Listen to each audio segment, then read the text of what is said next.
வணக்கம் மக்களே. தமிழ் உயர்ந்தால் தமிழன் உயர்வான், தமிழ் தாழ்ந்தால் தமிழன் வீழ்வான். இது Bharathidasan சொன்னதுங்க.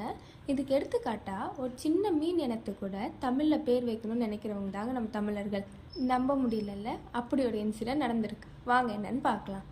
National bureau of fish genetic ரிசோர்ஸ்லேருந்து சில ரிசர்ச்சர்ஸ் ஈல் ஃபிஷ் பற்றி ரிசர்ச் பண்ணிட்டு இருந்திருக்காங்க.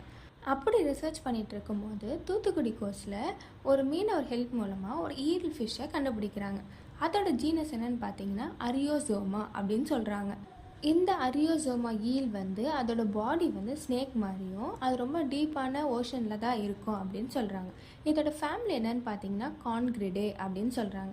இந்த ஈல் ஃபிஷ் கொஞ்சம் டிஃப்ரெண்ட்டாக இருந்திருக்கு. எப்படின்னா கொஞ்சம் ஒயிட்டிஷாக அது கண்ணுக்கிட்டையும் அது வால்கிட்ட கொஞ்சம் பிளாக்காகவும் இருந்திருக்கு. ஸோ அந்த நியூ ஸ்பீஷிஸ்க்கு என்ன பேர் வைக்கலான்னு யோசிக்கும் போது அப்போ அந்த மீனை கண்டுபிடிச்ச மீனவர் என்ன கேட்டிருக்காருன்னா, என் ஸ்டேட்லேருந்து தானே கண்டுபிடிச்சிருக்கீங்க, அதனால என் தாய்மொழியான தமிழ்ட்டு பேர் வைங்கன்னு கேட்டிருக்காரு. ஸோ இப்போ அந்த மீனவர் கேட்டதுனாலையும் தமிழ் ஓல்ட் லாங்குவேஜ்னால அதே அவங்க செலக்ட் பண்ணுறாங்க.